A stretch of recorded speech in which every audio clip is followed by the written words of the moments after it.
Ever since starting this channel, I have become very aware, and by now I'm sure most of you have too, that I have a number of very unpopular opinions in regards to entertainment. If other people love it, I always seem to hate it, and vice versa.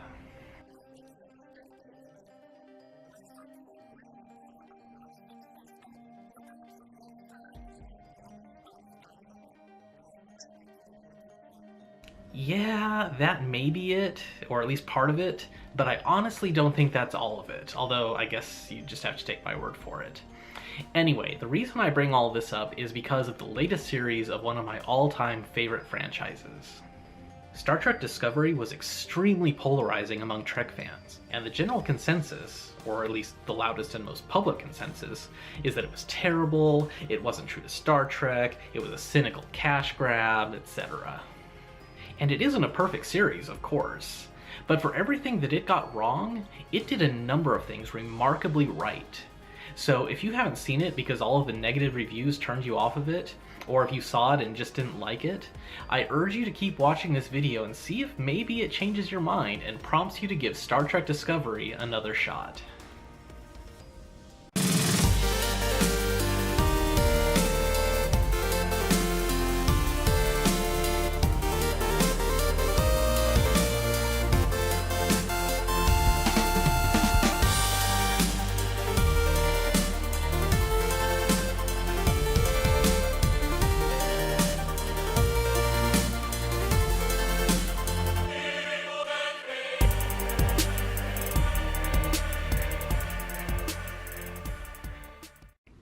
First off, my major criticism with the show actually has nothing to do with the show itself and everything to do with the network it's on. As I'm sure you know, CBS used Discovery as a means to fuel subscriptions to their on-demand platform, which sucks royal. I already pay for cable, Netflix, and Amazon Prime, and I was not at all inclined to pay for another streaming service, especially for only one show. But eventually I gave in because I'm a tool. And although I didn't like paying the price, I thoroughly enjoyed the show, and I can't wait for season 2. Is it worth it for everyone? Probably not. But I imagine it will eventually be released onto DVD, and of course there are always ways around that, but shh, you did not hear me say that. And then it will be available for everyone. So even if it's not worth the subscription price, it's at least worth the wait. As for the show itself, my only major criticism with it, which surprisingly is one that's shared with virtually every other Trek fan who watched this, is how much it messed with established continuity. Now from this point on, I think it's only fair to warn you that there will be some spoilers in here. As I was saying, this is part of the Star Trek universe timeline that has not been well documented in other series, so it doesn't conflict with canon because there was no previously established on-screen canon to conflict with. And sure, even though the series takes place 10 years before the original series, the level of technology looks so much more advanced, but come on, let's all just agree to ignore that. We're all aware that special effects technology is far better in 2018 than it was in 1966, and the producers of Discovery took advantage of that, as did the producers of Enterprise and the Star Trek reboot films. I mean, seriously, would you watch a brand new show that looked like this? My apologies, Captain. You will excuse me. No, of course you wouldn't. Or at least you wouldn't be able to really lose yourself in it and enjoy it, so let's just move on from there. I will say though that I enjoyed the way that they incorporated original series sound effects into the background of Discovery. I feel like it made that transition feel a little more organic. And while I wasn't thrilled that they changed the appearance of the Klingons yet again, I actually did think that the new design looked good, and I'm glad that visual effects have evolved to the point where every alien species doesn't just look like a regular human with some rubber glued to his face. No, the plot point that irritates me the most is that the human Michael Burnham is shown being raised on Vulcan by Sarek and Amanda alongside Spock, and that is just ridiculous to me.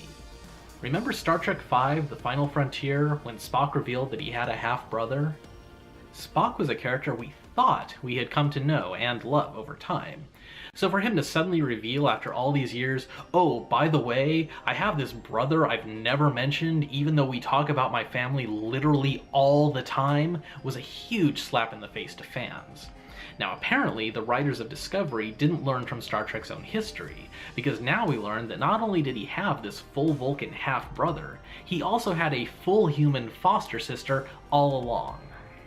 Since so much of his internal conflict arises from him being the only human-Vulcan hybrid, and not knowing how he fits into the galaxy, and feeling isolated from both human and Vulcan cultures, don't you think the issue of his unorthodox and frankly deviant half-brother and his equally fish-out-of-water sister would have come up at least once in conversation?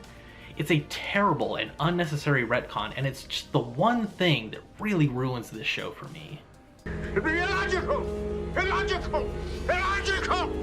Illogical! If they really needed to have a human character who was raised on Vulcan after the deaths of her parents, fine. All fine and well. But they could have been literally any other Vulcans on the entire planet and the end result would have been the same. And they wouldn't have had to tamper with the backstory of, let's face it, the single most beloved and iconic character in the whole damn franchise. It just makes me really hot. Yeah. Well, it's a hot issue, and I'm getting hot about it, too. This is good. We're all hot at the same time.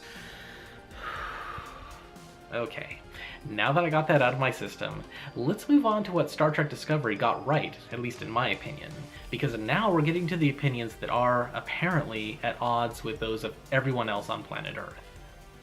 First, Discovery is noticeably darker than most of the other series, with a greater air of mystery and suspense. There are some gruesome deaths and a lot of moral ambiguity. But let's also remember that Star Trek is almost always at its best when it's also at its darkest. The Next Generation made waves with the controversial first season episode Conspiracy, but in that dud of a first season, Conspiracy is the shining gem. It was also the prototype for all of the later Borg episodes, which are really the most violent and frightening, you know, for Star Trek, but also the most iconic of the entire Next Generation series. Deep Space Nine, for me, was just one long snooze fest from beginning to end, but the best episodes of that series were the ones that dealt with the horrors of the Dominion War, with all of its death and blood and pain. Enterprise tried to bring back some of the lighthearted optimism of human exploration, but even that series didn't really hit its stride until the season-long Xindi arc, which showed an emotionally traumatized crew willingly forego their principles to protect Earth from a deadly enemy. You're missing the point. I know. Star Trek, especially as envisioned by Gene Roddenberry, is supposed to be about the future utopia of the Federation, and he probably wouldn't have approved of all the dark, grim plot lines, or the blood and mutilation, and cannibalism in Discovery, but I welcome it, because when the stakes are high, so is the audience's interest. Speaking of the utopian future Earth, the way it's shown in Discovery is another aspect of the show that I actually loved, although other fans seem to hate it. Frankly, the human characters in other Star Trek series, especially The Next Generation and Enterprise, are even more alien to me than the alien characters. Their motivations are bizarre, and they just seem like such one-dimensional people. Star Trek writers really seem to want to pigeonhole every species into one particular personality type. All Vulcans are coldly logical, all Klingons are overly aggressive and hostile, and apparently, all humans are overly passionate and emotional. Sure, there are exceptions to all of these rules, and even one line about how humans can't be so easily categorized. You have the arrogance of Andorians, the stubborn pride of Tellarites. One moment you're as driven by your emotions as Klingons, and the next you confound us by suddenly embracing logic. But seriously, really watch a few of the episodes and see how many problems faced by the crew are because some human crew member made an absurdly stupid decision based entirely on their emotions. Dr. McCoy in the original series and Commander Tucker in Enterprise are probably the two worst examples of this. But even besides those two, all of the humans working with or serving in Starfleet are ridiculously optimistic and naive. Unless they're an admiral, in which case they're corrupt or just downright evil, but that's a rant for another day. The point I'm trying to make is that Discovery is the first Star Trek series to actually show the human characters being recognizably human. It's the most realistic depiction of human behavior anywhere in Star Trek, and it was such a huge relief. It was like I suddenly released this breath I didn't even know I'd been holding. I mean, look at this. The characters are actually having a damn party with loud music, drinking games, and inappropriate sexual contact. Let's face it, if you ended up in the future, would you rather be on the Discovery, where this is how the crew relaxes? Or on the Enterprise D, where everyone just kind of seems to do whatever this is? How relaxing the sound of the waves is, you said. I began to expound upon tidal effects. That's a no-brainer, and I can't tell you how happy I am to see that damaging your hearing, brain cells, and reputation in one fell swoop is not something we're going to be evolving out of in the next few centuries. I will admit, a lot of the plot points in Discovery are far-fetched, even for Star Trek. They used hyper-advanced technology that was never shown or even mentioned again. They encountered paradigm-shifting scientific phenomena that was apparently immediately forgotten, only to be discovered again in later series. This knowledge must be buried. And virtually no one was who they first seemed to be, lending an almost soap opera feel to the whole thing. But even if you describe Discovery as a cartoonish melodrama with loose continuity and an overabundance of technobabble, well, I hate to tell you this, but that's Star Trek. Okay, I'm gonna leave it at that for now. What were your thoughts on Star Trek Discovery? Actually, I'm afraid to ask, because judging by the reviews everywhere else on the internet, I'm about to get reamed by hordes of angry fanboys and fangirls. But that's okay. I like what I like, I've stated my position, and I stand by it. If you hated Discovery, I'm sure I did nothing here to change your mind, and that's fine. But if you were on the fence about it, hopefully I've given you something to think about.